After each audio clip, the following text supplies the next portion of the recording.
At my husband's funeral, I fainted from crying multiple times, only to learn from the lawyer reading the will that he had left all our property to another woman. I thought my husband must have been confused before his death to draft such a baffling will, but then the woman held up her marriage certificate, declaring she was the real Mrs. Fu. Furious and indignant, I produced my own marriage certificate, but at the notary office, I was told my marriage certificate was a forgery. I toiled my whole life for him, bore his children, cared for his parents, and for 10 years when he could no longer care for himself, I tended to his every need, cleaning up after him until he passed away with dignity. In the end, I was reduced to a mistress with no name, no status, no right to inheritance, and no protection under the law. That woman threw me out on the street, leaving me penniless. Just as I was preparing to take legal action, my son conspired with her to poison me on my deathbed. The woman looked at me with smug satisfaction. What a wretched life of toil and suffering. Hurry up and go. Keep serving old Fu for me down there. Only then did I realize that even the son I had cherished for over 20 years was not my own. When I opened my eyes again, I had returned to the year my husband had his stroke. I told you, I don't want water, get me a beer. Are you deaf? The voice of my spouse of 30 or 40 years pierced my eardrums, laced with vile curses. With a loud bang, the enamel mug hit the floor, splashing scalding hot water all over me. The sudden scalding jolt snapped me to attention. Staring at the youthful-looking Fu Jiangwo, I realized I had been reborn, and reborn in the very year he suffered a cerebral infarction and was left paralyzed in bed. At that moment, he was still grumbling on, "You're living off my pension and can't even do a damn thing right. Is it really so hard to just get me a beer?" I gingerly touched my reddened, scalded skin, sucking in a sharp breath through my teeth. Just then, my son Fu Bo walked in and saw what was happening. He raised his voice and said, "Mom, what kind of care is this? Dad is unwell. How could you deliberately upset him and make his condition worse?" I was left speechless with anger. In my past life, this ungrateful wretch had sided with his father to bully me, yet, I foolishly believed that if I treated them with genuine kindness, even the coldest heart could be warmed. Unfortunately, I was wrong. Before his stroke, Fu Jiangwo was one of the most educated people in the factory, a university graduate with knowledge and skill. Even after retirement, the factory rehired him, and he continued to earn a relatively high salary. Yet, I never got to enjoy a single penny of that money. When we were young, he sent most of it to his parents, saying they had suffered and struggled their whole lives in the countryside. I believed him. Later, when our son grew up, he transferred the money to him, saying he was an adult now and needed it to get married and buy a house. I believed him again. Our family of 3 managed to scrape by, relying solely on my meager monthly salary and pension, living frugally to make ends meet. After his stroke, even as his temper grew worse, I endured it for the sake of our decades of marriage, understanding that his illness made him prone to irritability. To avoid upsetting him and worsening his condition, I tended to him carefully until he passed away. So it turns out, in the end, both his salary and his pension ended up in the hands of his colleague, Zhang Lan. All my efforts over the past 10 years were for nothing. I've been wasting my time. Mom, stop spacing out and clean this up. Can't you see the floor's soaked? And Dad's mattress is wet again. Hurry up and change it. Wan Huixin, don't you dare push your luck. Get me a clean pair of underwear. Now, you're such a lazy good-for-nothing. I must have been blind to marry you. You're utterly useless, worse than a pig, stupid, clumsy, and just a waste of the country's resources. I watched Fu Bo order me around like a servant. I watched my husband sit back, fully expecting me to wait on him hand and foot, only to curse me for my efforts. And that homewrecker, Zhang Lan, she got all the money, free from the burdens of raising children or tending to a husband, living a life of luxury and carefree indulgence every single day. Yet after a lifetime of backbreaking work, I was not only trapped in a sham marriage, but also thrown out of the home I'd lived in for decades, left penniless. My existence became worse than that of a stray dog. In the end, afraid I'd take them to court and expose the truth, they actually conspired to poison me, leaving me to die in agony. Thinking of all this, a surge of white-hot rage burned through me. Screw this job. Whoever wants to do it can have it. I'm out. Too. My words burst out, and both father and son were stunned. They never expected that I, who had always been so submissive, would ever blow up like this. Fu Jiangwo was trembling with rage, pointing his finger right at my face and started yelling, "You wicked woman, I can see right through your scheming heart. Are you trying to drive me to an early grave just to get your hands on my estate?" Estate, I scoffed inwardly. This apartment was originally allocated by my workplace. Somehow, he managed to secretly transfer the deed at some point. And after his death, he left the property to Zhonglan. I've never taken a single penny of his salary, in this entire house. Is there even a dime of savings that belongs to him? Even the money for his hospital stay when he was sick, I scraped it together by doing odd jobs and borrowing from relatives and friends. Our son also flew into a rage. Mom, have you lost your mind? If you drive Dad to a breakdown, do you really think you'll have an easy life? Nonsense. My happy life will only begin again once I leave this old scumbag. Without a word, I strode to his bedside, picked up the soiled trousers he'd changed out of, reeking of urine, and flung them over his head. I've gone mad. You've all driven me mad, I continued, my eyes blazing red. Fu Jiangwo, from now on, your shit, your piss, your every bodily function has nothing to do with me. Fu Jiangwo's hand trembled as he pointed at me. I had never seen him so furious in my entire life. You're truly vicious, Wan Huixin. After I die, don't you dare think you'll get a single cent from me. The mention of money only stoked my fury. I grabbed his old shoe insert and started whacking him across the face with it. I hit him until he was howling for mercy, and my son watched in terror. He shoved me away in a panic. Mom, this is abuse. I could report you and have you thrown in jail. Throw me in jail. I stared him down. This was the person I'd slaved over for more than 20 years to raise, just like his father, utterly heartless, like father, like son, a real family, hearts beating as one, I said with thinly veiled sarcasm. Fu Bo caught the edge in my voice.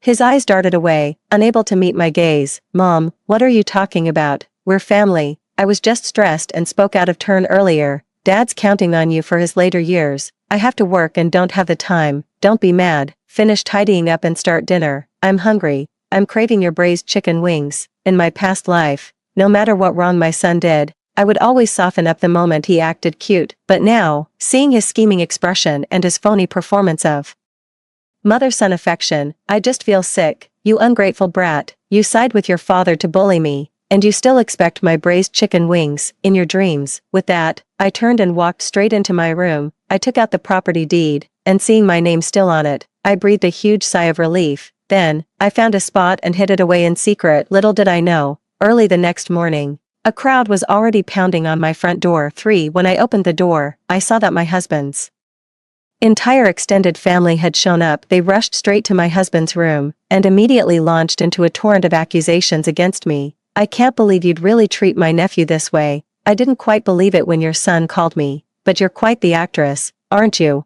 Playing the devoted wife all these years. His aunt looked at me with disdain. You think she did it for nothing? Jiangwo was a senior engineer before he got sick, with a very high salary. She certainly didn't lose out. Seeing his relatives arrive, Fu Jiangwo began wailing and sobbing, pounding the quilt with tears streaming down his face. Aunt, uncle, you have to stand up for me. I've worked hard my whole life, and now that I'm sick, this wicked woman is tormenting me. I can't eat, I can't sleep, she just wants me dead. I never imagined that after living the first half of my life with such dignity, I'd end up being destroyed by this vicious woman. What a wretched, humiliating end, I might as well be dead. Fu Bo then jumped in. You're all elders to my father, you must stand up for him. They say a husband and wife are like birds in the same forest. When disaster strikes, each flies away. It couldn't be more true. I never thought my own mother could commit such a heinous, heartless act. She's utterly unworthy of being a mother. The commotion inside drew the neighbors, seeing Fu Jiangwo sitting in his own filth, neglected, and hearing his son confirm my wrongdoing firsthand. They immediately shot me looks of utter contempt. Who would have thought? She always seemed so sweet and gentle. How could she possibly mistreat her own husband? Sigh. You never really know what's in someone's heart. Putting on a show in public while acting differently behind closed doors is all too common. Just then, my husband's colleague, Zhang Lan, showed up at the door with some fruit. As she stepped inside, she pretended to speak up for me. Everyone, let's not jump to conclusions. None of you actually saw what happened. What if Sister Hui was just busy and couldn't tidy up for Jiangwo right away? That's perfectly understandable. She's only got 2 hands and is constantly running around. It's not easy for her. That's just how two-faced she is, all sweet and sensible in public, but sharp-tongued and mean behind people's backs. Simply because Fu Jiangwo was a capable man, she actively pursued him not long after arriving at the factory, and they were together in no time to cover up the scandal of having a child out of wedlock. On the very day my own baby died at birth, they handed me their newborn son, claiming he was mine and that lie was kept up for over 20 years, free from the burdens of childcare and living comfortably off Fu Jianguo's salary. She looked at least a decade younger than me. Despite being the same age, hearing her considerate words, Fu Jianguo immediately responded, "Zhang Lan, you're just too kind-hearted, always seeing the best in people. Look at this dried urine stain on the pants. It's clearly not a matter of a momentary oversight." She glanced at the urine stain, covering her nose in disgust. "Sigh, sis, I really have to say something about this." Before she could finish, I slapped her across the face. "Who do you think you are, you little slut? My family's business is none of your concern." For she never expected me to slap her out of the blue and was completely stunned, seeing me hit his mother. My son quickly shielded her behind him. "What's gotten into you this early in the morning? All of you, uncles, aunts, relatives, you all saw it. My mother is nothing but a shrew, completely unreasonable. If she can carry on like this right in front of you, just imagine how much my father has suffered in private. She doesn't even deserve to be called a decent person." Hearing her son defend her like that and hurl insults at me, a smug, triumphant smile spread across Zhang Lan's face. Fu Jianguo also looked at his son with satisfaction, inwardly nodding in approval of his cleverness. This kind of high and mighty moral condemnation could ruin my reputation in the neighborhood in no time. I turned my head to look at my son, who was hurling insults at me. "Fine, since you think so little of me, why don't we just cut ties? From now on, you go your way, and I'll go mine." Hearing me speak such harsh words, my son was visibly stunned, but with so many people watching, refusing would have made him lose face. He glanced back at his father. Seeing the nod of approval, he finally felt secure in his decision. "Fine, let's cut ties then. I still have Dad and Aunt Lan. That's far better than being stuck with a spiteful, lonely woman like you." Having said that, he stormed back to his study and returned shortly after, thrusting the severance declaration into my hands. "Sign it." "I've already signed." Seeing that Fu Bo had completely severed ties with me, Zhang Lan's eyes instantly welled up with tears. "It's all right, dear, don't be afraid. From now on, Auntie Lan will be your mother. I'll take good care of you." Witnessing the poignant scene before them, the onlookers all began to criticize me. I never imagined there could be a woman so heartless in this world, treating her husband poorly and even abandoning her own son. Exactly, how does she manage to do so many terrible things without batting an eye? She's certainly not your average person. Not average. More like she's got a hide thicker than leather. I couldn't be bothered with these people who had no idea what they were talking about. Just as I was about to leave, Zhang Lan grabbed my arm. "You think you can just leave? Look at this filthy mess of a house. Aren't you going to clean it up? Jianguo was your husband, after all. He worked himself to the bone to provide for this family when he was young, letting you live comfortably for decades. Don't you owe it to him to take care of him now? Have you no conscience? Besides, even if you've cut ties with your son, you're still Jianguo's wife. It's your duty to look after him." "My duty," I said with a cold laugh. "I think the person who really has that duty might be someone else." Seeing the meaningful look in my eyes, she took 2 steps back. What are you implying? What do you mean? Don't play dumb with me." I threw down the marriage certificate I dug up last night, fighting back tears. "Is this what you call your duty? This fake certificate is all the proof anyone needs of your shameless, underhanded collusion." 5 Zhang Lan's eyes darted nervously. "What on earth are you talking about? I don't understand a word of it." Fu Jianguo sat bolt upright in bed. "Have you lost your mind? If you don't want to take care of me, just say so. Why are you pulling out our marriage certificate? Are you trying to divorce me?" Hearing this, their son quickly seized the opportunity to fan the flames. "Uncles and aunties, she's truly heartless. My father supported her for decades, and now that he's old and can't take care of himself, she just whips out the marriage certificate and wants a divorce." After hearing Fu Bo's tearful account, people couldn't help but pity the child and were outraged by what I had done. "As a woman, you're abandoning both your son and your husband. What on earth are you trying to pull? Are you even human? Everyone grows old someday. By doing this, you're breaking your son's heart. Don't expect him to take care of you in the future. You'll get what's coming to you." Seeing that no one believed me, I produced the certificate from the marriage registry. "Take a good look, all of you. This marriage certificate of mine is a fake. Do you have any idea what that means? It means all these years of my feelings, my marriage, were built on a foundation of lies. This man, lying helpless in bed, whom I never once looked down upon, he deceived me for over 20 years. If it were you, could you bear it?" Everyone was stunned when they saw the document stamped with the red seal. No way. Fu Jianguo always seemed like such a decent guy. How could he be a marriage fraudster? Oh my. If that's true, no wonder she doesn't want to take care of him. If my husband pulled a stunt like that, forget taking care of him, I'd go even further. I'd send him straight to meet his maker with one swift cut. Seeing that I had uncovered the truth, Fu Jianguo looked at me with great effort. You wretched woman. If you don't want to serve me anymore, just say so. There's no need to ruin my reputation.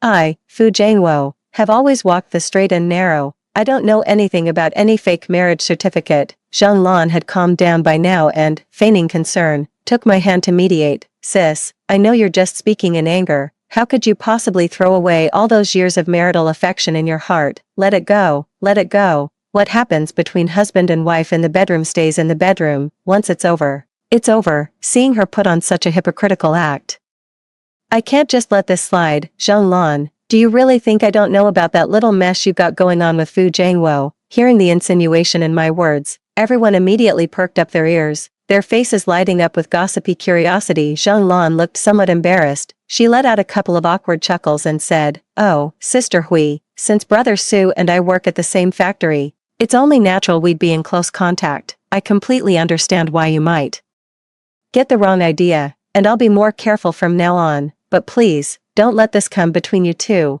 I'd never forgive myself if I caused trouble in your marriage." Her words were so reasonable and heartfelt that everyone around nodded in agreement, thinking she was very sensible. Oh, so we're just putting on a little impromptu performance here, are we? I wasn't having any of it. I snatched the bag right out of Zhang Lan's hands and rummaged through it, pulling out a marriage certificate.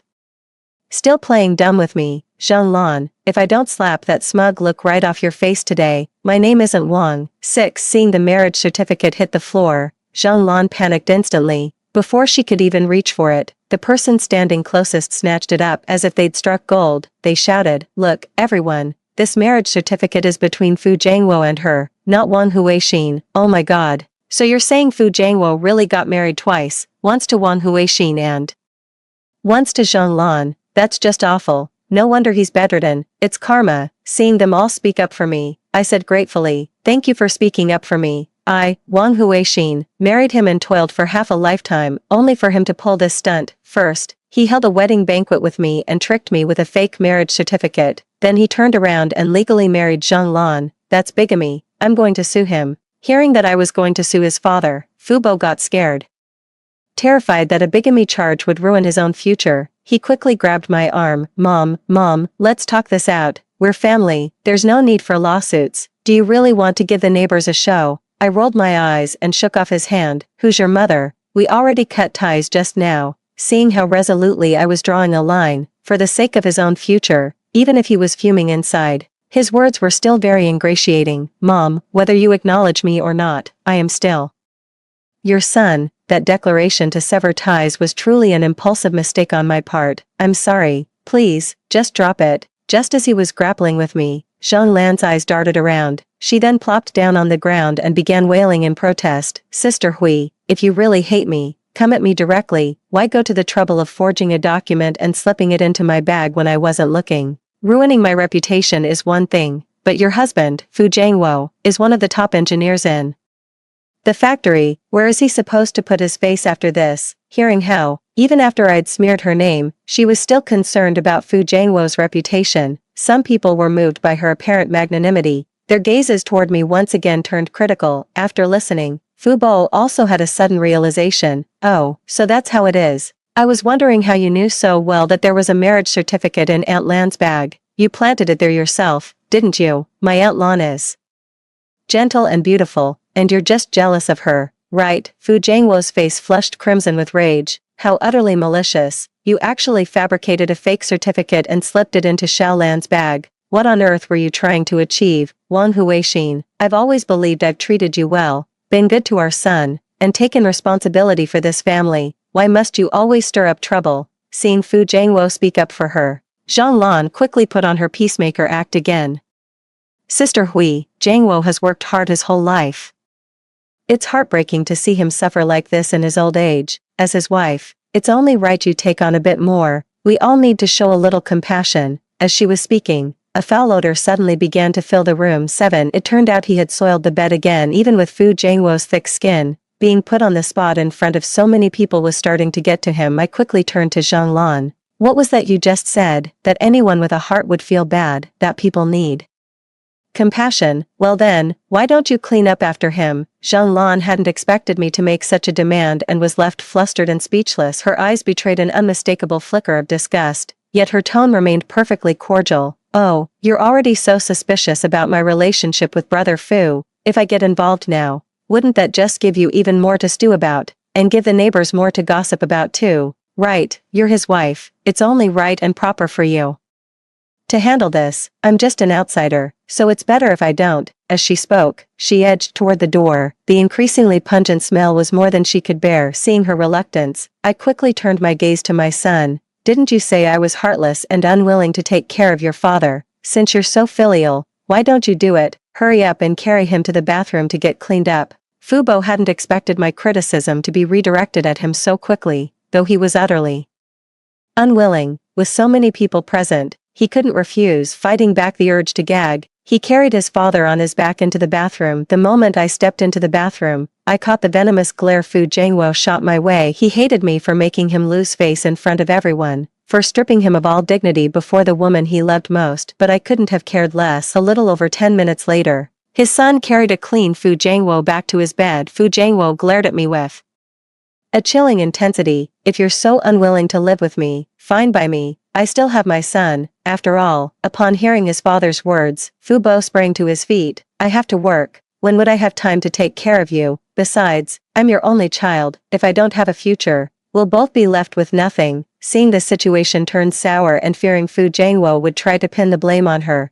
Zhang Lan quickly spoke up. Oh, shoot. I just remembered something I have to do at home. I've got to run. Then, after shooting Fu Jiangwo a look of utter disgust, she turned to leave. I quickly stepped in front of her to block her path. You think you can just leave before we've settled the matter of the marriage certificate? She let out a couple of dry, humorless laughs. Sister Hui, I know you framed me out of jealousy, a momentary lapse in judgment, but I'm the bigger person here. I'm willing to let it go. So why are you still clinging to me and won't let up? Well, so you two are actually married. And yet you look down on him so much. I sneered at Fu Jiangwo. Is this the woman you send money to every month? Do you see her lifting a finger to take care of you? Seeing the woman he loved being cornered by me like this, Fu Jiangwo gritted his teeth in fury. I've told you already, there's nothing going on between me and Xiaolin. Stop making a scene and let her go home. 8. Nothing going on. I burst out laughing. Colleagues with a marriage certificate, who do you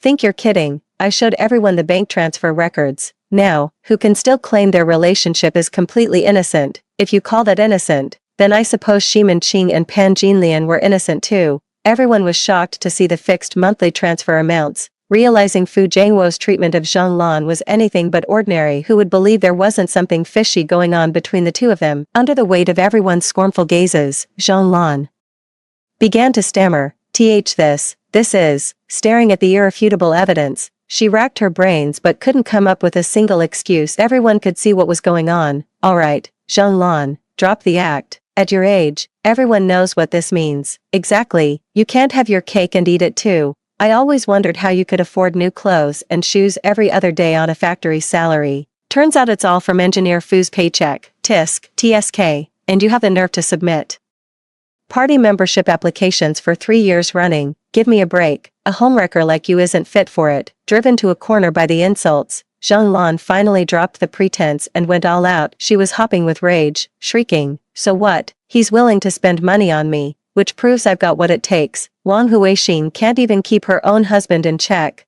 That's her own incompetence. Who's she to blame? She's a slob all day, stuck to the kitchen stove, with zero femininity. She deserves to be husbandless. Hearing her brag so shamelessly about being the other woman, many of the women present were rolling up their sleeves, ready to throw a punch. Have you no shame? Huixin's family is struggling so much, with the elderly sick and her husband paralyzed. How can you possibly have the nerve to ask for Jiangwo's money, after all the wicked things you've done? Aren't you afraid of being struck down by lightning? Zhang Lan scoffed lightly. Why should I be afraid? I didn't steal, rob, or swindle to get this money. I came by it honestly. All you angry women are just jealous of me. With that, she strode over to me in her high heels and said with a haughty air, let me tell you something. Don't you dare be jealous of me. If you've got what it takes, make him spend money on you, you old hag. As if you're even worthy. I slapped her across the face. whether I'm worthy or not isn't for you to decide. Seeing me strike his beloved woman, Fu Jiangwo was so furious. He could barely stay in bed, itching to kick me. You shrew, I want a divorce. Fu Bo rushed over as well. Go ahead, try hitting her again. Even though he's not my biological child, I've still poured my heart and soul into raising him for over 20 years. Watching him confront me so aggressively on her behalf chilled me to the bone. What? Are you actually going to hit me? 9. Fu Bo was intimidated by my ferocity. He stiffened his neck and retorted, well, you still can't just hit people.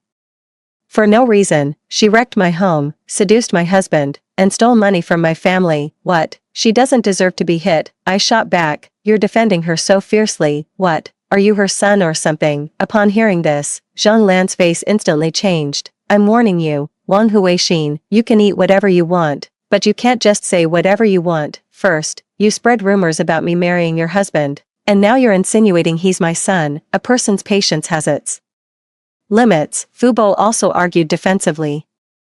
Even if you disown me, cut all ties, and refuse to acknowledge me as your son, you have no right to casually slander me as a bastard. Speaking like that is utterly irresponsible. The onlookers began to murmur among themselves. Oh dear, they've admitted to the affair. Who's to say they didn't end up with a son? Exactly. Take a closer look. Fu Bo's eyes and brows really do bear a resemblance to Zhang Lan's. Zhang Lan's face fell as she listened to their wild speculations. Don't jump to conclusions. We're in love, but they had a child long ago. I certainly don't have a son that old. Fu Jiangwo glared darkly at the onlookers gathered at the door. Don't you all have anything better to do? Had your fill of gossip. Get lost. I'm not well and need to rest. Seeing he was about to throw me out, I knew he didn't want that last shred of dignity to be stripped away, but at this point, I had to avenge my past self and demand justice for all these years of a marriage endured in humiliation. Fu Jiangwo, do you really think today's farce is over? Then, I produced another document. This is a paternity test I had done, comparing a single long hair I found on your suit with Fu Bo's hair. It proves the owner of that hair is Fu Bo's biological mother. I laughed until tears streamed down my face. So the child I've worked so hard to raise shares no blood with me at all. Fu Jiangwo, you are truly despicable. You've been having an affair for over 20 years and made me raise your bastard son. The aunties and older sisters who had held back earlier were now utterly enraged. The moment I finished speaking, they set upon Zhang Lan, pummeling her with punches and kicks until she was howling in agony. She lay on the ground, pleading desperately, but no one came to her aid, nor did anyone speak up for her. In no time at all, her clothes were in disarray and her face was bruised and swollen. But this gang of women wasn't satisfied yet, continuing to beat her while hurling insults. That shameless, husband-stealing tramp should be thrown out of the factory immediately, or she'll ruin the whole moral atmosphere here. Getting pregnant before marriage is a complete disgrace. We're going to report this and demand the higher-ups cut off Fu Jiangwo's pension. Using that money to support a mistress shows how morally bankrupt he is. Unable to bear the beating any longer, Zhang Lan cried out in anguish. I'm not the other woman. I am Fu Jiangwo's real wife. I have every right to his money, and the son I bore him is not a bastard. Please, just leave me alone. 10. Hearing her admit it herself, Fu Jiangwo had no choice but to silently acquiesce and fell quiet. Everyone present was stunned. Theirs is the real certificate. That marriage license in Wang Huixin's hands is obviously fake. My God, that adulterous pair are absolutely despicable. Exactly. Fu Jiangwo ruined her entire life, never even gave her a proper title in the end, and still expects her to wait on him hand and foot every day. Where in the world do you find a deal that sweet? The angrier they talked, the angrier they got. They laid into Zhang Lan on the ground, beating her so badly she wailed and screamed for dear life. Fu Jiangwo, lying helpless in bed, could only watch in agony as Zhang Lan was beaten to a pulp. Fu Bo wanted to step in and help, but with the overwhelming number of assailants, he could only stand by and watch. Everyone was exhausted from all the shouting and fighting, and only then did they think to pick up the phone and call the police. Soon after, the police arrived. Zhang Lan rushed toward them as if they were long-lost family and proceeded to accuse everyone present. Unfortunately, justice was not on her side. The officer took both of our marriage certificates in hand, carefully compared them, and then nodded. Fu Jiangwo, you are indeed guilty of bigamy. You'll have to come with us. Hearing he might go to jail, Fu Jiangwo immediately started playing the victim. Officers, have a heart. Look at me. I'm bedridden. Can't you show some mercy and let me off? I sneered. Fu Jiangwo, did you ever show me any mercy when you were doing all those shameful things? Being sick doesn't absolve you of the crimes you committed, the officer replied impassively. The prison has its own infirmary. You can spend your retirement years there in peace. Upon hearing their words, Fu Jianguo's face turned ashen. A week later, after they had fully investigated the matter, Zhang Lan was also swiftly arrested. As an accomplice, she was guilty of failing to report what she knew. Not long after, the court's verdict came down. Fu Jianguo was sentenced to 5 years, and Zhang Lan to 1 later. It was said that Fu Jianguo, whose health was already poor, was shunned by everyone in prison. Without proper care, he soon fell ill again and passed away. After his death, Fu Bo didn't even go to claim the body. His former relatives, having witnessed him obtain a sham marriage certificate with me, were too ashamed to associate with him and cut off all contact. In the end, it was the prison staff who took responsibility for having him cremated and buried with both his parents in prison. Fu Bo's life was tough. Many state-owned enterprises wouldn't even consider hiring him once they heard about his family background. He had no choice but to toil away at odd jobs just to put food on the table. Later, he came looking for me again, kneeling and begging for forgiveness, but I felt not a shred of pity. Let bygones be bygones. Today is a new beginning. I kept my house and finally got Fu Jianguo out of my life. I finally have time to do the things I love. When it's time to work out, I work out. When it's time to enjoy myself, I enjoy myself. Life is long, and I'm going to make up for all the regrets from my past life. The end. Story 2. Xiaoya, he whispered, his voice so low only the two of us could hear. Sign it, do it for me. His finger tapped the signature line on the consent form. It was still blank. Wanwan can't wait much longer, he added. Wanwan Lin Wanwan. That name was like a poison-tipped needle. It pierced my eardrum without warning. I know her. The indelible vermilion mark on Zhou Yuchuan's heart. His first love, the greatest regret of his life. Is her condition serious? I asked. My voice came out hoarse, unfamiliar even to myself. Leukemia, acute, the doctor said. A bone marrow transplant is her last hope. Zhou Yuchuan's voice carried a carefully measured gravity. He reached out, intending to take my hand where it rested on my knee. My fingertips were ice cold. I instinctively curled in on myself. I avoided it. His movements faltered slightly. A faint, almost imperceptible shadow seemed to pass through his eyes, but it was quickly replaced by concern. I know this isn't fair to you, he sighed. He wearily pressed his fingers against his temples. But this is a matter of life and death, a human life. Xiaoya, we are husband and wife. He looked at me, his gaze profound. My affairs are your affairs. My regrets are your regrets too, right? Do it for my sake. One last time, help me. His voice was low, carrying a mesmerizing power. This power, for the past 6 years, countless times, I was the one who had to compromise. From a pampered young lady of the Su family to a Mrs. Zhou, forever tied to the kitchen stove. I washed my hands to prepare his meals. I tempered all my edges for him. I gave up everything for him, all because he said he loved me. I need a warm and loving home, a gentle and virtuous wife. I did it. I thought this was happiness until this very moment. This thin sheet of paper, like a sharp blade, it slices through the facade of tender affection, revealing the cold, piercing calculation beneath. Why me? I looked into his eyes, trying to find a trace of guilt in them or something else. The matching results show that yours is the only suitable one, he explained smoothly. The odds are that high. Yeah. He gave a wry smile, tugging at the corner of his mouth. See, it's fate. Providence probably thinks it's up to you to make up for my regrets. Make up for. That phrase, like a red-hot branding iron, seared into my heart, sizzling. What if? I heard my own hollow voice say. I don't sign. The air froze in an instant. The tenderness on Zhou Yuchuan's face slowly peeled away like a mask, revealing the true, impatient color beneath. He stared at me. His gaze was icy. Su Xiaoya. For the first time, he called me by my full name. Every word was laced with frost. Think carefully. Wanwan is in the intensive care unit right now. Without a suitable bone marrow match, she won't last 3 months. How can you bear to watch someone lose their life because of you? Where is your conscience? Emotional blackmail. He's a master at it. He used to do it to my family, friends, and business partners. Now it's my turn. Sign it. His tone brooked no argument, laced with command. Picked up the pen again, forced it into my hand. Do it for us, for this family. Don't make me think less of you. He moved closer. His breath brushed against my ear. It's warm, but my heart is cold. Think of Dad's company, he whispered, like a lover's murmur, yet every word pierced my heart. You just landed that government project, didn't you? What a fantastic opportunity. Don't let some trivial matter jeopardize the bigger picture. Dad's health isn't great either. He can't handle any more stress, right? Could you really bear to see a lifetime of his hard work go down the drain?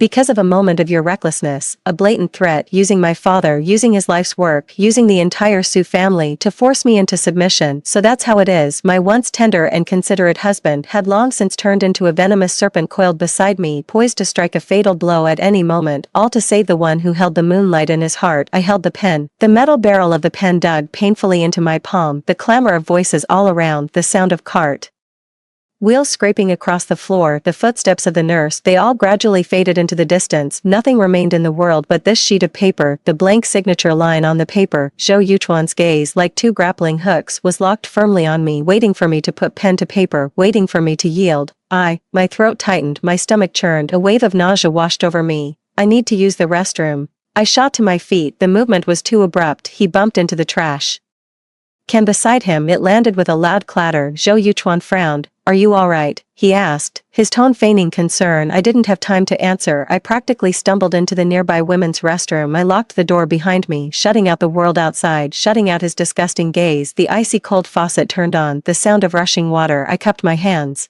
scooping up the cold water and splashing it over my face again and again, trying to quell the fire in my heart. Look up, look into the mirror. The face was deathly pale, devoid of any color. Dark, heavy shadows lay beneath the eyes. The gaze was hollow like an empty shell, a body drained of its soul. This is what 6 years of love has come to. The man who gave everything, with my health, with my father's legacy, to save the life of his first love. On what grounds? Just because I'm his wife, all because of I love you, so I'm just supposed to give everything. The churning in my stomach grew more violent. A surge of sour liquid rose in my throat. I doubled over. I retched violently over the sink. Nothing comes up, only a burning, searing pain. It's been days, this inexplicable, sickening feeling. It has been haunting me like an ominous shadow. I gripped the cold ceramic edge, gasping for air. My gaze accidentally swept over the nearby trash can, a discarded little white box. Half of it was sticking out. It looked very familiar. My heart skipped a beat. It missed a beat. Without warning, my hands were trembling. I fished it out of the trash. It's the box for a pregnancy test. It's empty. The test inside has probably been used. It's not in the trash can. It might have been taken by the cleaner. Who was it? Why was it left here? The thought grew wildly, like weeds, out of control. A strange impulse drove me. I pulled open the bathroom door. On the bench in the hallway outside, Zhou Yuchuan isn't here, probably off handling some business, or off to see his one true love. My steps were unsteady. It feels like walking on cotton wool. Walk to the pharmacy at the end of the corridor next to the vending machine. There are a few self-service medical equipment vending kiosks. Fingertips are cold. Swipe on the touchscreen. Find the thing you need. Scan the QR code. Payment. Clang. Something dropped into the pickup chute. A brand new pregnancy test. The packaging was intact. I clutched it tightly, as if it were a lifeline or a verdict from an unknown fate. Back in that cramped little cubicle again, I locked the door. The world was completely shut out. All that remained was the sound of my own heartbeat in the cramped space, thumping loudly, deafening. Open the package, take out that little plastic stick, follow the instructions. Then it's a long wait, every second stretched into infinity. It felt as long as a century. My back was pressed against the icy door. I closed my eyes. I couldn't bear to look. Zhou Yuchuan's icy, threatening words, my father's increasingly stooped figure, those shareholders in the company, watching like hungry tigers. And then there's Lin Wanwan, the one lying in the hospital bed, the woman waiting for my bone marrow to save her life, the woman Zhou Yuchuan holds closest to his heart. They spun before my eyes like scenes from a revolving lantern. A wave of nausea rose in my stomach again. I covered my mouth. I fought it back. Time's up. I took a deep breath. Slowly, I opened my eyes. My gaze fell to my hands, to the small display window. My vision blurred for a moment. I blinked hard. I looked again, focusing intently. Everything was perfectly clear. 2 lines, vivid red, blinding, like 2 tongues of flame, seared into my eyes. My mind a complete blank. Pregnant, me, Su Jiaye, in the 6th year of my marriage to Zhou Yuchuan. After our countless attempts, I've seen countless specialists, I've swallowed countless bitter tonics. After being told my chances of conceiving naturally were extremely low, my heart turned to ashes. Just as I was about to resign myself to fate, I'm pregnant. A profound sense of absurdity, intertwined with overwhelming, dizzying joy, it washed over me in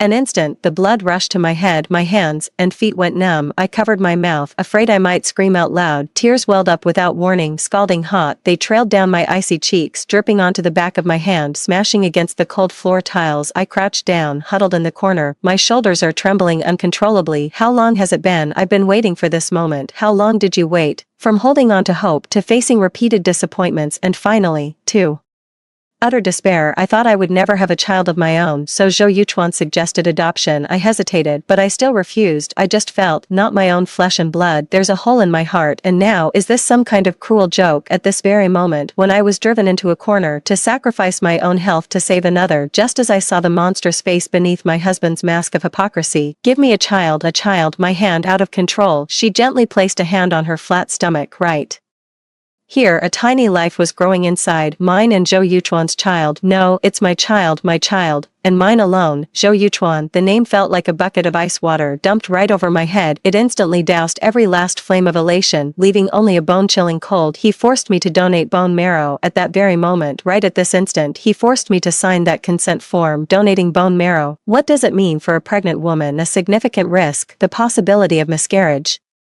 Even endangering myself, these thoughts slithered into my mind like venomous snakes, gnawing at my nerves. He knew full well how difficult it was for us to conceive. He knows exactly how much the child means to me. He doesn't know I'm pregnant, right? He still doesn't know. I didn't tell him either. The moment that thought arose, fear coiled around my heart like a vine. What if he finds out? Will he change his mind? Would he give up on saving his first love? Would he do it for me and our child and abandon Lin Wanwan? I leaned against the cold stall door, gasping for air, trying to untangle this mess. Zhou Yuchuan, the man who threatened me with my father's company, the man who considered Lin Wanwan the regret of his life, the man who professed his love for me, yet, without hesitation, he pushed me forward as a sacrificial lamb to save himself. What choice will he make? The answer, it seemed cold and clear. Like the sword of Damocles hanging over his head, I pulled out my phone, my fingers trembled. I dialed Zhou Yuchuan's number. It rang twice before being answered. Xiaoya. His voice came through, laced with a barely perceptible anxiety. Where are you? What's taking so long? The consent form, Yuchuan. I cut him off, my voice terribly hoarse, each word scraping my throat like sandpaper. I don't feel well. What's wrong? The impatience in his tone grew more pronounced. The signature is urgent. The doctor is waiting. I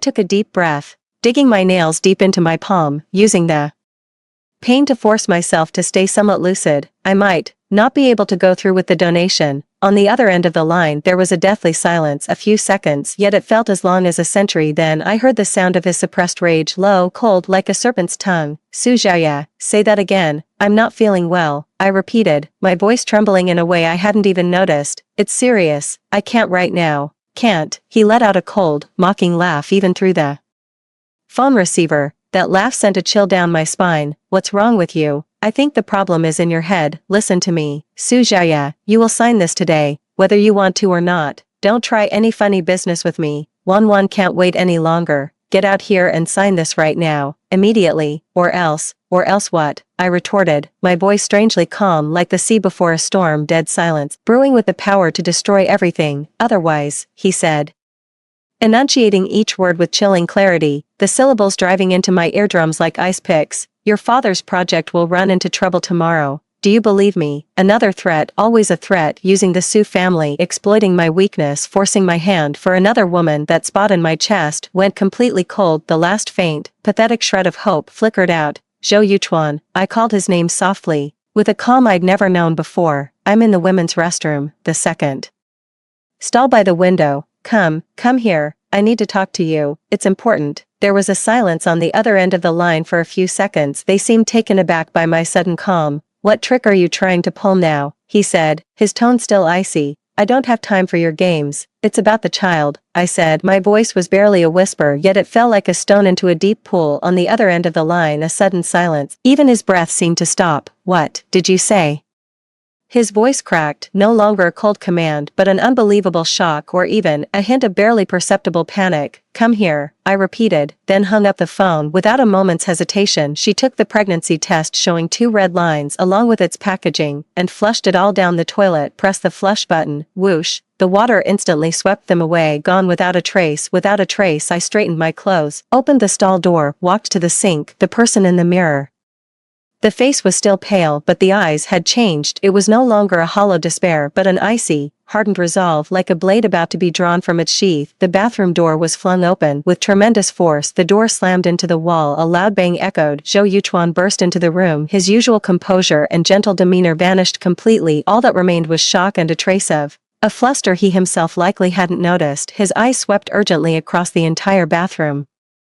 Finally, they fixed on me. what did you just say on the phone? He strode over to me in a few steps, his breath unsteady, and grabbed my wrist with a force that felt bone-crushing. What child? Say that again. His eyes were locked on me, trying to find any trace of a lie on my face. You're hurting me, I said calmly. The voice was flat and devoid of inflection. He jerked his hand back as if burned, but his gaze remained locked on me. Xiaoya, don't joke around, not at a time like this. I'm not joking. I cut him off, staring straight into his face, which was twisted with shock and disbelief. I'm pregnant, Zhou Yuchuan. It's our child. Every single word fell with perfect clarity onto the cold tile floor. Zhou Yuchuan's expression frozen in an instant, as if frozen solid, stunned, ecstatic. Then came a vast emptiness and struggle. The look in his eyes was indescribably complex, like a spilled paint palette. His lips parted. He seemed to want to say something, yet no sound came out. I just took the test, I added, my tone as flat as if I were talking about someone else. 2 lines, very clear. He finally found his voice with a tremble. Really? Are you sure? When did it happen? How long has it been? A barrage of questions eagerly flung out. His hand even reached unconsciously toward my flat stomach. It halted in midair, then it withdrew, as if afraid to make contact. It must have been recent. They just found out. I watched the emotions shift rapidly in his eyes. So, Yuchuan, I paused. I clearly articulated the decisive question. Do you still want me to go through with this bone marrow donation? The air dead silence. The only sound in the bathroom was the drip of the faucet. Drip, tap, tap. It struck a chord deep within. The look of wild joy and excitement on Zhou Yuchuan's face receded as swiftly as the tide. In its place was a sudden, jarring stiffness, and a trace of unmistakable discomfiture. He looked at me, his eyes flickered intensely, his lips moved a few times but no sound came out. He avoided my gaze. He reached up and tugged at his tie in frustration. The expensive silk tie was pulled askew. It betrayed a disheveled sense of guilt. Xiaoya, he finally spoke, his voice hoarse, laced with a deliberate attempt at reassurance. This is a good thing, a wonderful thing. He tried to force a smile, but the smile remained stiffly fixed at the corners of his mouth. It was more of a grimace than a grin. The child we've been waiting for all this time is finally here. I'm overjoyed. He reached out his hand, wanting to take my hand once more. I took a step back, dodged it. His hand froze in midair. The smile on his face froze too. So, I stared at him, leave him no room for escape. As for Wanwan, he furrowed his brow, his face contorted in a painful struggle, as if facing the most difficult choice in the world. Her condition is truly critical, the doctor said. Without a suitable bone marrow match, she might. He took a deep breath. Look at me again. His eyes were filled with a sincere anguish and plea.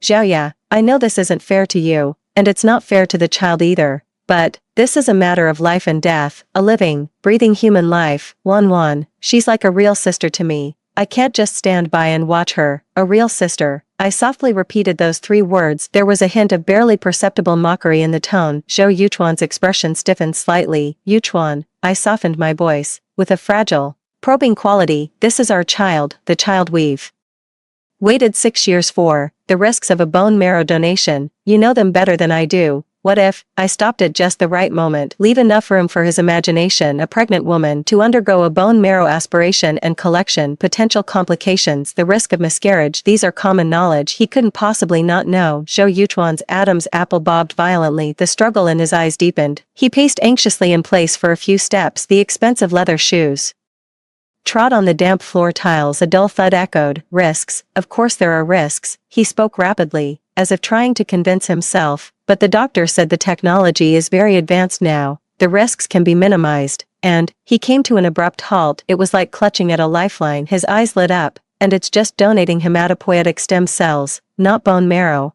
It's not that scary, it's similar to giving blood. It won't affect the child, really. I looked at him, my gaze as pure as if I were asking a husband I trusted. Of course, he answered resolutely, his tone full of certainty. I've asked the doctor. For the child's sake, I made sure to ask very clearly. He took a step closer. Stay away from me. Xiaoya, you have to believe me. I care about you and the child more than anyone. How could I ever put you and the child in danger? It's just a small cell extraction. You'll recover in a few days. It'll be fine. Wanwan's situation, we really can't afford to wait any longer. His eyes were filled with earnest hope. It carried a desperate, all-or-nothing plea. Do it for me. For our child's future blessings. Please, help me. Help Wanwan. Will you sign it? He took out that folded bone marrow donation consent form again. He held it out in front of me. The space for the signature remained blank, like a silent mockery. I looked at him. I looked at that face, once so handsome and captivating to me, now etched with nothing but hypocrisy and selfishness. I saw the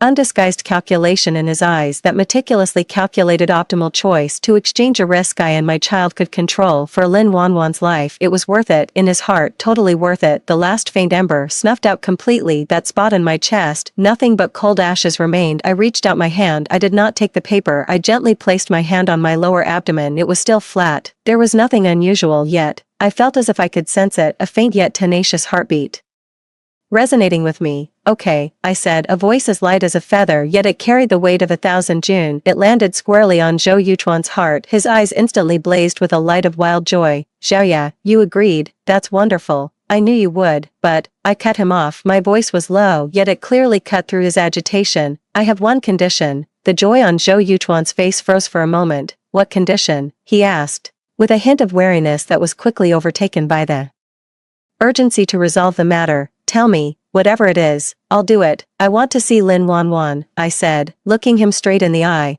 enunciating each word clearly. Before the donation, I need to see her alone. The expression on Zhou Yuchuan's face, it instantly became utterly spectacular. Astonishment, bewilderment, then came a profound resistance. What do you want to see her for? He frowned deeply. She's in a very fragile state right now, both physically and emotionally, the doctor said. She needs complete rest. She can't see anyone. That's my condition. My tone left no room for negotiation, calm yet unyielding. I have a right to know who I'm saving. If you don't agree, I lowered my eyelids slightly, concealing the cold glint in my eyes. Then I won't sign this. You. Zhou Yuchuan was left speechless with anger. A muscle in his face twitched. A flash of malice crossed his eyes, but he quickly forced it down. He paced back and forth. He glanced at his watch impatiently, as if weighing the passage of time, weighing the severity of Lin Wanwan's condition, weighing the risks brought on by my willfulness. A few seconds later, he came to an abrupt halt. He took a deep breath. It was as if he had made a tremendous compromise and sacrifice. Fine, he said through gritted teeth. I agree, but not for long. 10 minutes, tops,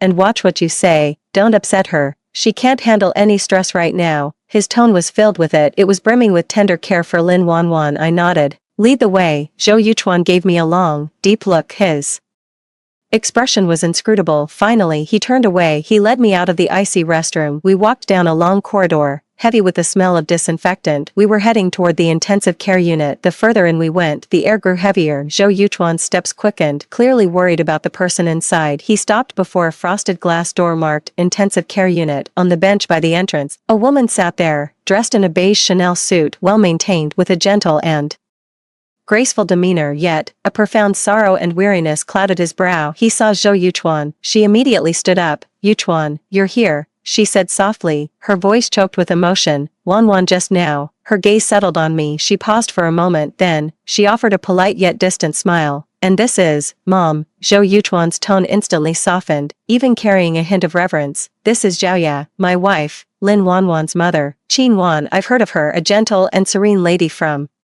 a wealthy family. Once upon a time, she was an honored guest at my and Zhou Yuchuan's wedding. Now, the look in her eyes, it was searching, appraising, and something else, an indescribable complexity. It felt like guilt. It felt inevitable. Xiaoya, Qin Wan stepped forward and gently took my hand. Her hand was cold. Thank you for coming. Her voice trembled with emotion, her eyes welling up with tears. Wanwan, I'm entrusting Wanwan's life to you. She looked at me intently. Her gaze was filled with gratitude and a trace of barely perceptible pleading. It was like watching a last, desperate lifeline. I pulled my hand back. The movement was small, but it was decisive. Qin Wan's hand froze in midair. A flicker of embarrassment crossed her face. Mom, Xiaoya wants to go in and see Wanwan. Zhou Yuchuan quickly interjected, breaking the awkward silence. Qin Wan was taken aback for a moment. She then looked at Zhou Yuchuan. Her eyes held a question. Zhou Yuchuan gave her a nod. Just 10 minutes, he emphasized, then turned to me. Xiaoya, say something. I know. I cut him off, my gaze shifting to the closed frosted glass door. Qin Wan hesitated, the words catching in her throat. In the end, she just sighed. Well, all right then, you two, talk it out properly. She took a step back. Zhou Yuchuan stepped forward. He rang the doorbell. He spoke a few quiet words into the intercom. The door was opened from within. A nurse in sterile isolation gear peeked out. Family of Lin Wanwan, yes.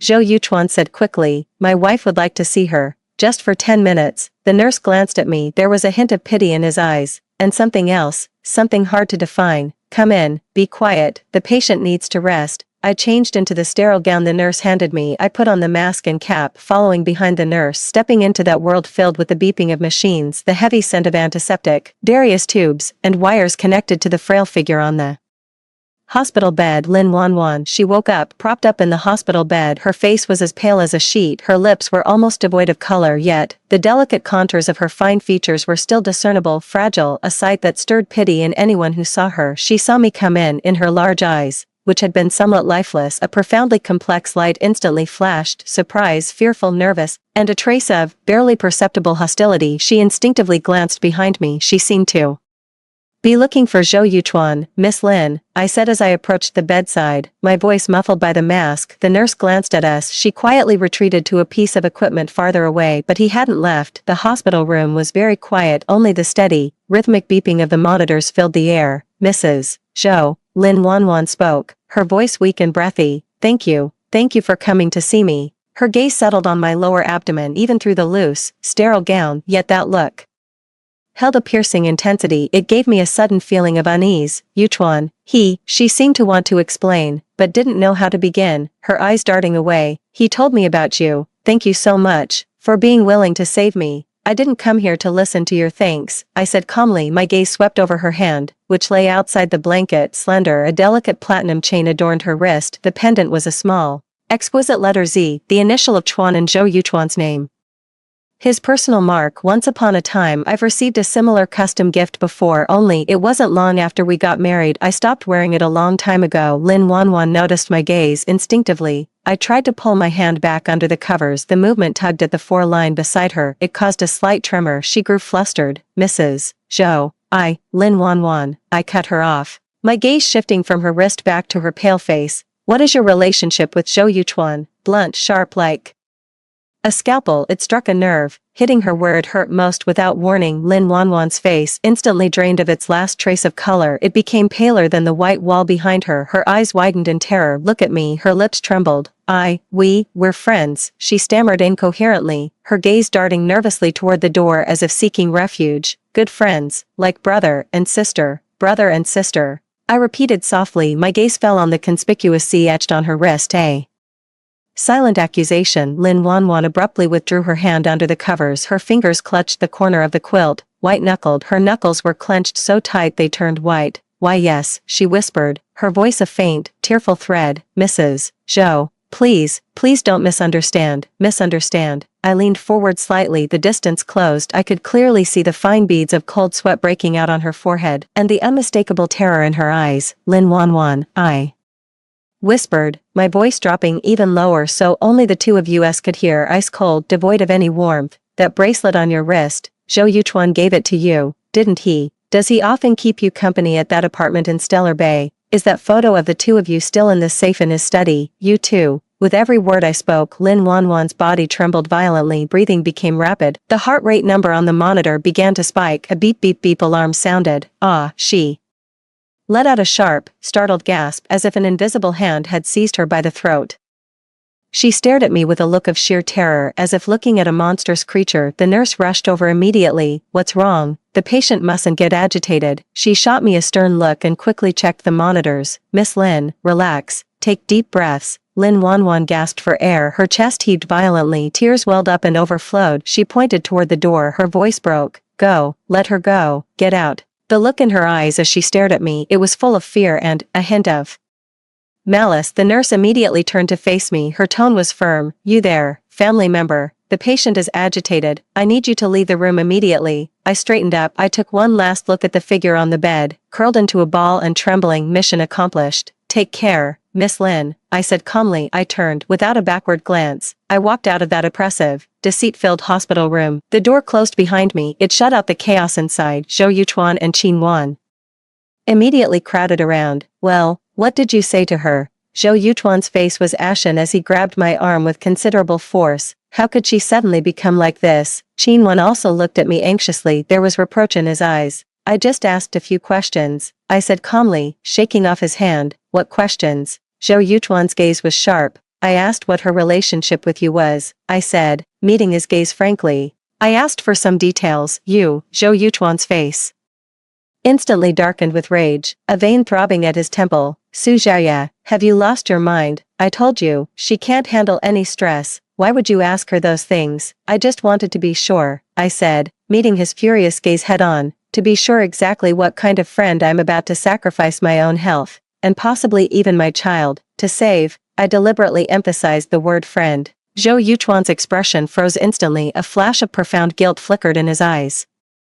But he recovered his composure quickly. You're being completely unreasonable. He pointed a trembling finger at my face. If anything happens to Wan, it'll be on you. Yuchuan, that's enough. Qinwan anxiously pulled at his arm from the side, then turned to me with a pleading look. Xiaoya, Wan, she really can't take it. What happened in the past, it doesn't matter anymore. Saving her life is what's important right now. Her words like the final straw, it completely shattered a fragile, false equilibrium. Does it even matter anymore? Yeah, in the hearts of Zhou Yuchuan and those around him only Lin Wanwan's life matters, my feelings, my own health, even the child I carry within me, none of it matters, all of it is expendable. I stared at his face, contorted with rage. I met Qinwan's pleading gaze, my eyes were fixed on the tightly shut door of the ICU, my heart clenched as if gripped by an icy hand, and slowly released. Good, saw it clearly now, I'll sign it. I looked at Zhou Yuchuan. I enunciated each word clearly. The fury on his face instantly froze. It was replaced by sheer astonishment. It seemed they hadn't expected that, after I provoked Lin Wanwan, I would still be willing to sign. But, I added, my gaze icy, not today. What? Zhou Yuchuan's heart, which had just settled, lurched back into his throat. Su Xiaoya, what kind of trick are you trying to pull now?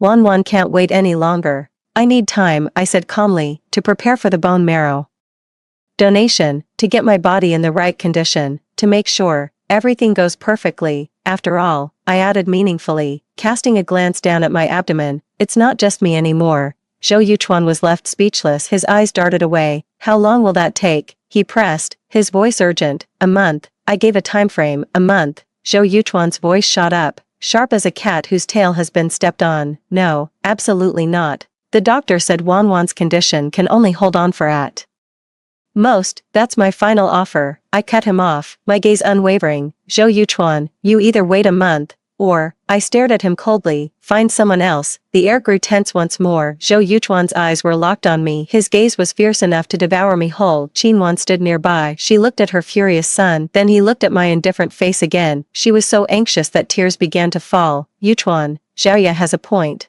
She just got pregnant, her health is the priority. A month. Maybe we should just, Mom, Zhou Yuchuan interrupted her impatiently. He paced back and forth like a caged beast. Finally, he came to an abrupt halt. Look at me, his eyes were dark and stormy. Fine, Su Xiaoya, he spat out the words through gritted teeth. 1 month, you have exactly 1 month to prepare. For this entire month, you rest up and take care of yourself, you're not going anywhere. 1 month from now, I want to see your signed consent form, lying on the operating table, otherwise.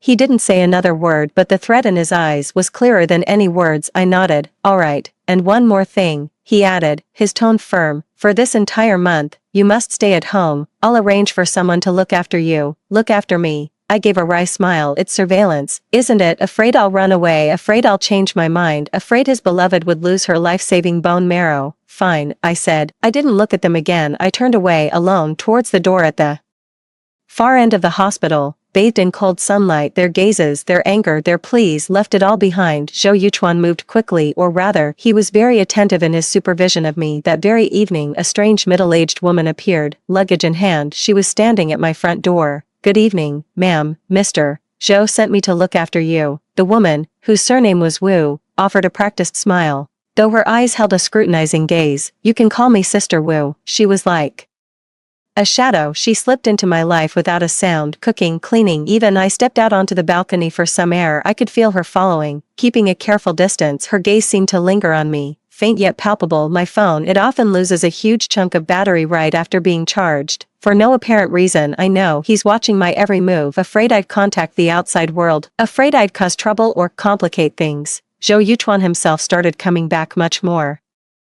frequently. Gone were the days when he'd disappear for 10 days or a fortnight at a time. He comes home on time every single night. He eats with me the lavish, yet utterly bland, nutritious meals prepared by Sister Wu. After dinner, he considerately keeps me company while I watch TV or perhaps sitting in the study, handling documents. The study door always left slightly ajar. I can feel it, his gaze, slipping through the crack in the door from time to time, landing on me with a subtle, appraising look. Xiaoya, how are you feeling today? He asked, entering with a glass of milk, his face wearing a perfectly measured gentleness. Has the baby been giving you any trouble? I took the milk from him. I didn't drink it, set it aside. It's fine. How about having Sister Wu accompany you for the prenatal checkup tomorrow? He suggested casually. I've already arranged for a specialist to ensure the baby's health. No need, I refused flatly. I'll go by myself. The smile faded slightly from Zhou Yuchuan's face. I'm not comfortable with you going alone, he said gently, yet with an air of finality. Let Sister Wu accompany you. For safety, the hospital is crowded. Or, he took a step closer, resting his hand lightly on my shoulder. I could make some time tomorrow morning to go with you. No need for the trouble, I said, moving away from his hand. Sister Wu will be fine. Zhou Yuchuan stared at me for a few seconds. His gaze was deep and penetrating. Finally, he gave a faint smile. Okay, I'll follow your lead. Call me anytime if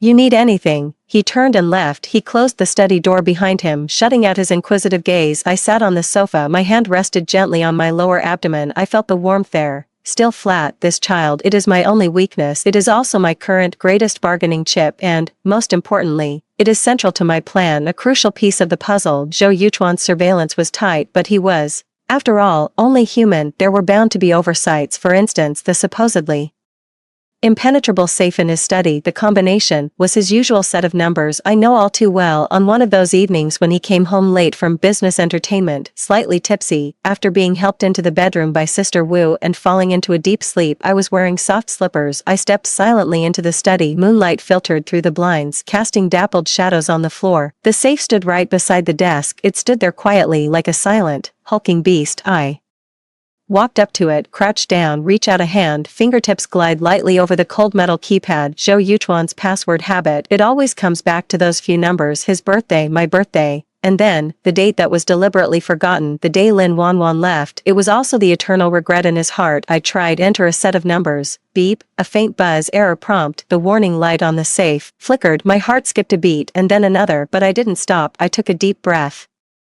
I entered another set, a combination of my birthday and his. Beep, still an error. The warning light flashed faster. Last chance. I closed my eyes for a moment. My fingertip hovered over the keypad slowly. I typed in that date, the day he would drink himself into a stupor, alone, every year. Deep in the drawer of his desk, a date was still cherished, along with an old photo of Lin Wanwan. Click, a soft sound. In the silent study, unusually clear, the safe's door popped open a crack. Done. A cold, white light illuminated the interior of the safe. There wasn't much inside. A few thick document folders, some cash and gold bars, and then a square velvet jewelry box. I took out that box, opened it. It wasn't jewelry inside. It was a ring, a platinum ring with diamonds. For a woman, the design is simple and elegant. Inside the ring band, engraved with two letters, Z and W, Zhou Yuchuan, Lin Wanwan. Beneath the ring, a folded piece of paper was pressed underneath. I unfolded it. It was a marriage registration application form. Applicants, Zhou Yuchuan, Lin Wanwan. Date, 6 years ago, just 1 month before Zhou Yuchuan and I got our marriage certificate. On the form, both signatures are clearly visible. Zhou Yuchuan's signature is a bold, flowing scrawl. Beside it, still bearing the crimson fingerprint, time, place, characters crystal clear like a sledgehammer blow. It slammed into my temple, a dull roar. Bigamy. Zhou Yuchuan. He actually, before he married me, he's already registered his marriage with Lin Wanwan.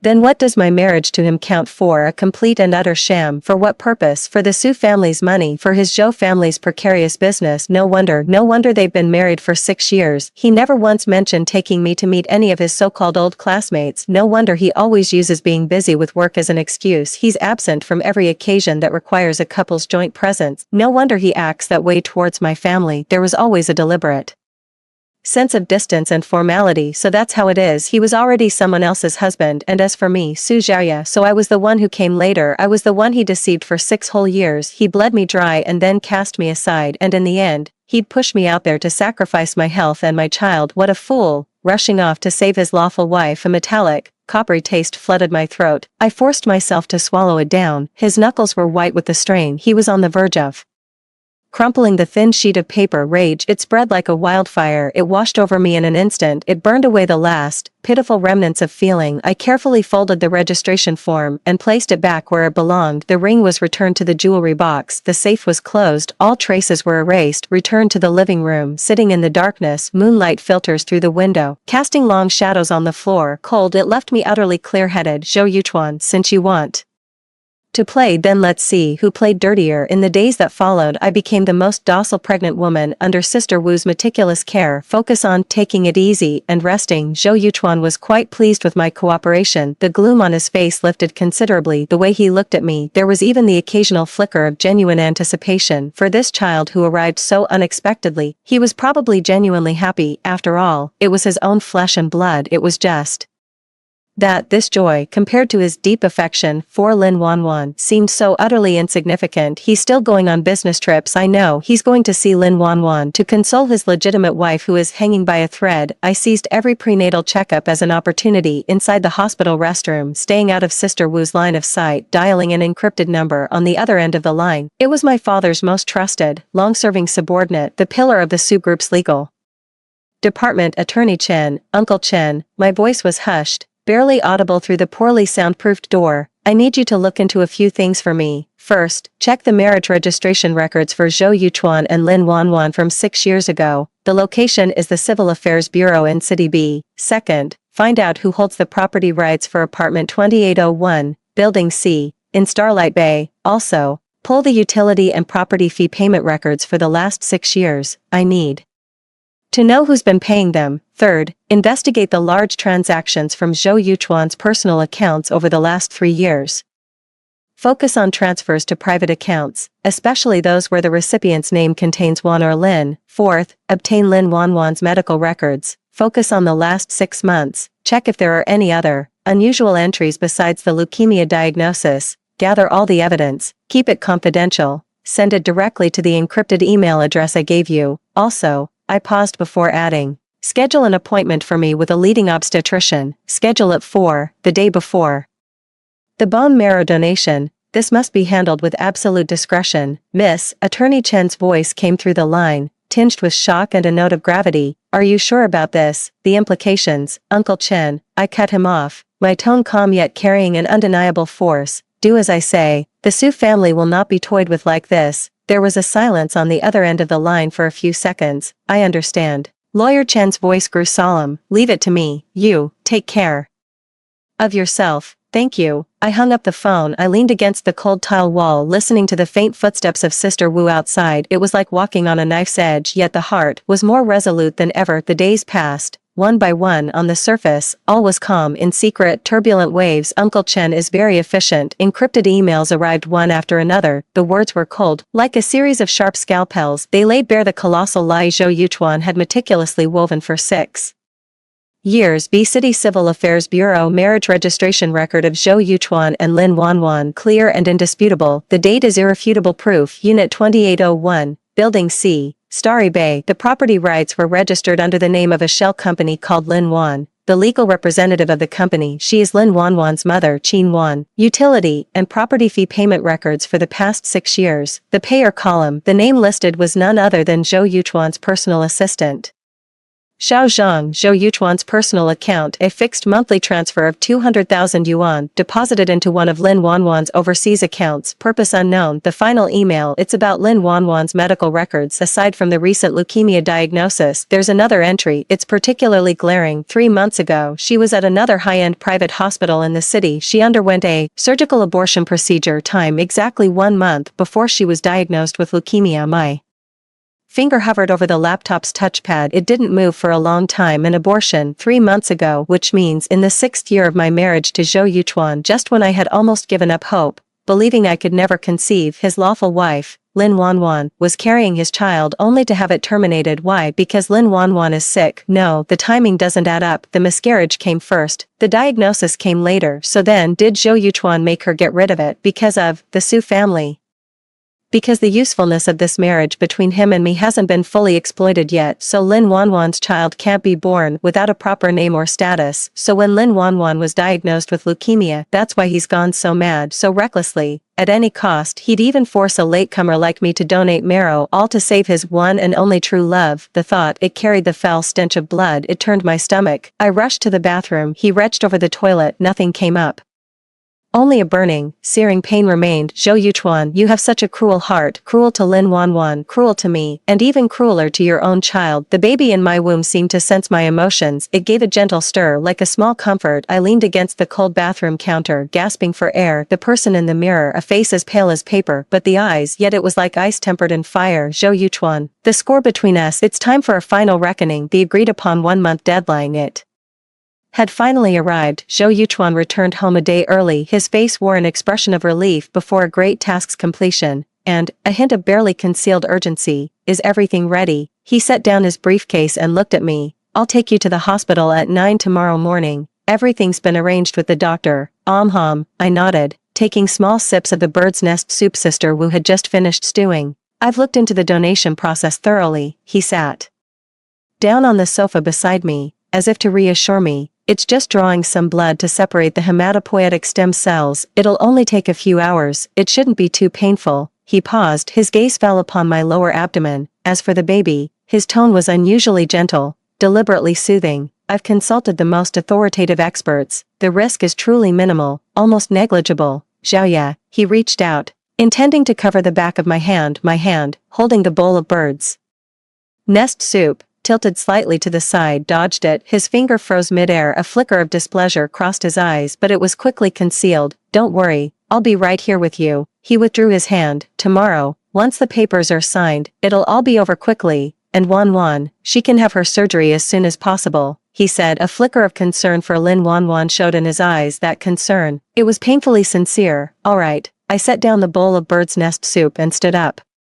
I'm a bit tired. I'm going to my room to rest. Go ahead. Zhou Yuchuan nodded, his gaze following me until I closed the bedroom door. The moment the door clicked shut, I leaned back against the door. I could hear everything clearly from the living room outside. The sound of his voice on the phone, it was hushed. Don't worry. It's all arranged, she agreed. First thing tomorrow morning. Don't worry, Wanwan, you'll be better soon. That gentle tone of voice in my 6 years of marriage was a luxury I never once received. I walked over to the window, gazing out at the deep, heavy night, dialed Lawyer Chen's number. Uncle Chen, is everything ready? All set, miss. Lawyer Chen's voice was steady and firm. The chain of evidence is complete. The media have been arranged. Tomorrow at 9:30, they will be at the hematology department of Central Hospital. Right on time. What about the obstetric specialist? It's all arranged. 8 o'clock, the VIP clinic at Ruan Hospital. The test results will be reported as soon as they're ready. All right. I took a deep breath. Thank you for your trouble, Uncle Chen. Tomorrow, we proceed as planned. Miss, please, take good care of yourself. I know. I hung up the phone. I stroked my slightly rounded belly. The baby seemed to sense something. It stirred ever so slightly, as if in response to me. Baby, I whispered, my voice so low only I could hear it. Tomorrow,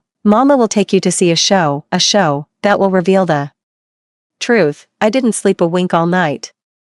The sky was just beginning to lighten. Sister Wu had prepared a hearty breakfast bright and early. Zhou Yuchuan sat at the head of the dining table. He was looking at the newspaper, but his gaze kept drifting toward me. There was a hint of subtle urgency in it. Eat up, he said, putting the paper down, his tone gentle. You'll need your strength for later. I ate in silence. The food was tasteless. 7 o'clock. Zhou Yuchuan picked up the car keys. Let's go. He took the wheel himself. Sister Wu sat in the passenger seat. I sat in the back, watching the streetscapes blur past the window, heartbeat steady, no ripples of emotion. The car wasn't headed for Central Hospital. Instead, I turned onto another road. Where are we going? Zhou Yuchuan frowned, looking at me in the rearview mirror. Ruan Hospital, I said calmly. I have a prenatal appointment. Zhou Yuchuan's expression darkened instantly. Su Xiaoya. His voice was laced with anger. Do you not know what day it is? How can you be thinking about a prenatal checkup now? Wanwan is waiting for that life-saving donation. I know, I said, meeting his furious eyes in the rearview mirror. That's precisely why I need the checkup, to make sure the baby is okay before the donation. You promised me that. Zhou Yuchuan's grip on the steering wheel tightened abruptly, his knuckles turned white, he was clearly struggling to contain his anger. Finally, he jerked the steering wheel. The car turned around, heading in the direction of Ryan Hospital.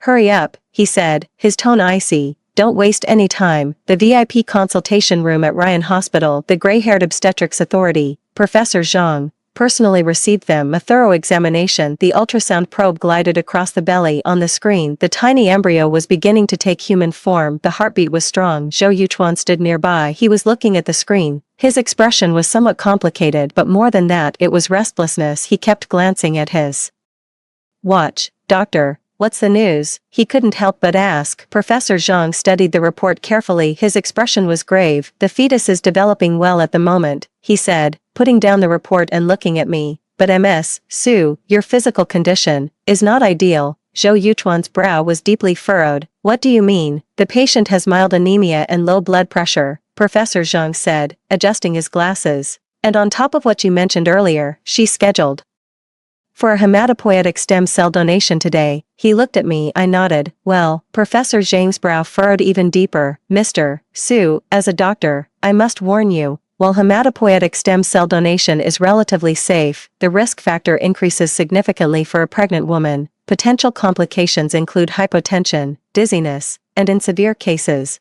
it could lead to placental abruption or even miscarriage. I strongly advise postponing the donation. Wait until the fetus is more stable." "No," Zhou Yuchuan blurted out, his tone leaving no room for argument. "They can't wait any longer. It has to be today." Professor Zhang was taken aback. He clearly hadn't anticipated the family would react this way. His gaze shifted to Zhou Yuchuan. His eyes held a look of scrutiny and disapproval. "Mr. Zhou, this is your wife and child. No risk should be taken." I said no, and that's final. Zhou Yuchuan cut him off harshly, his sharp gaze sweeping over me. "Su Zhaoya, did you hear what the doctor said?" "There is a risk, but the doctor also said it's only a possibility. The odds are very small." He walked up to me, looming over me with a sense of oppression. "For Wan, to save a life, what's a little risk? Once you sign and complete the donation, I'll arrange for the best doctor to protect your pregnancy immediately. Nothing will go wrong, I promise." His assurance at this moment, it sounds like a colossal irony. I looked at his face, twisted with eagerness and selfishness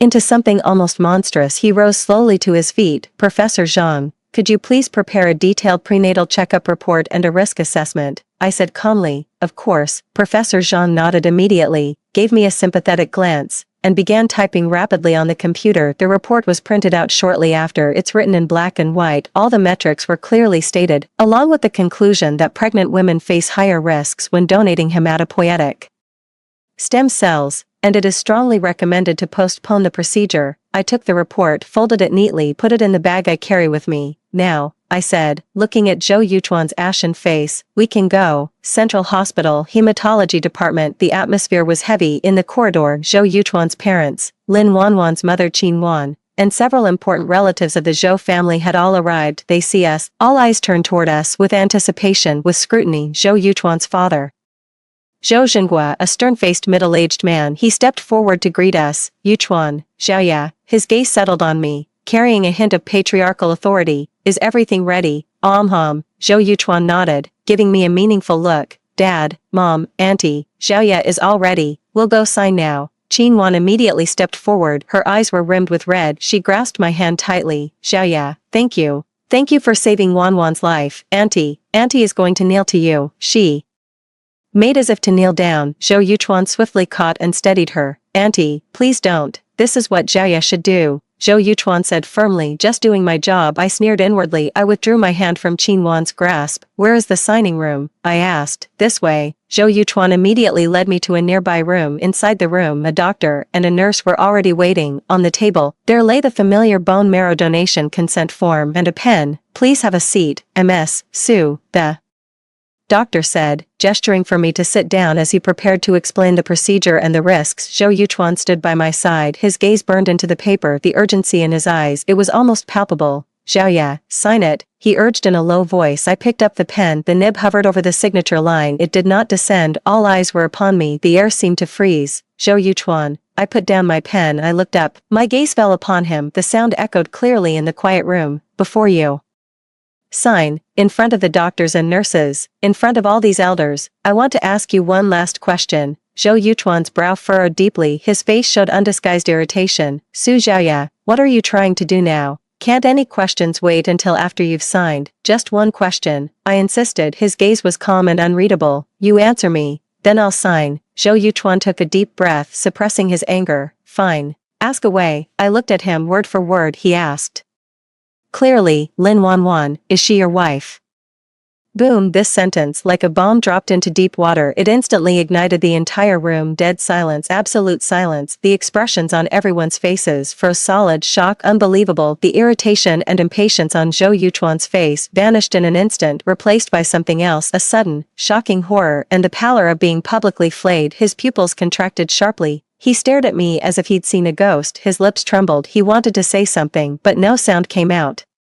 Qin Wan, standing behind him, let out a sharp gasp, instinctively covered their mouth, their face turned deathly pale. Mr. and Mrs. Zhou, his eyes widened in utter shock. It was as if he was seeing his own son for the very first time. Zhaoya, you, what nonsense are you spouting? Zhou Yuchuan's mother snapped back to her senses, her voice shrill. It's not nonsense, I said, standing up. My gaze swept across every stunned face in the room. It finally settled on Zhou Yuchuan's pale, contorted face. I reached into my bag and pulled out the prenatal exam report. Place it on the table, in black and white, crystal clear. Then he produced another thick manila envelope. With a sharp slap, he slammed it down right next to the prenatal exam report. Zhou Yuchuan, my voice cold clear like the final gavel of judgment. You and Lin Wanwan were legally married in City B 6 years ago. The proof is right here. The apartment at Star River Bay, the enormous monthly allowance you faithfully send her. And then there's, my gaze, the words cut across Zhou Yuchuan's ashen face like a knife. 3 months ago, the child you made her abort, that is also irrefutable evidence. You married me under false pretenses. You're a bigamist. All this time, you've been playing the part of my devoted husband,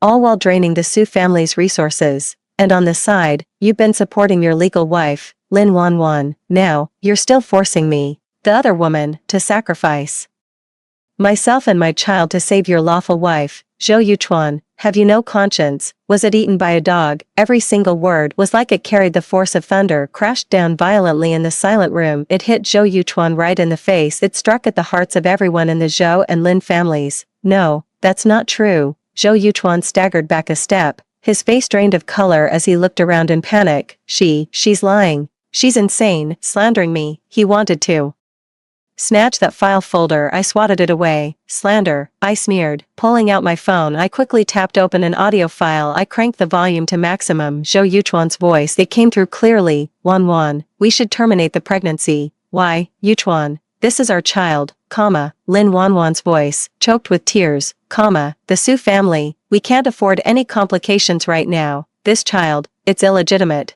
It's not good for you, or for the child. Be good, get rid of it. Later, we'll have a child later, I promise, Zhou Yuchuan's voice, weary and resigned, a clear audio recording like a series of stinging slaps striking Zhou Yuchuan right across the face, striking the face of anyone who dared to offer an excuse. Zhou Yuchuan froze completely like a clay statue drained of its soul. His face turned from pale to ashen, then from ashen to livid. He stared fixedly at the phone in my hand. His eyes were filled with venomous hatred and a madness bent on destruction. It's fake, all of it is fake. He roared like a madman and lunged forward. Su Zhaoya, you bitch, how dare you record this? Stop him. The doctors and nurses, snapping out of their shock, rushed forward. The scene instantly descended into chaos. The Zhou and Lin families were in utter chaos. Screams, accusations, excuses, screams, a chaotic uproar. At this moment of peak chaos, the door to the room, it was flung open. A crowd of reporters with cameras and microphones, they swarmed in. A barrage of camera flashes lit up the room.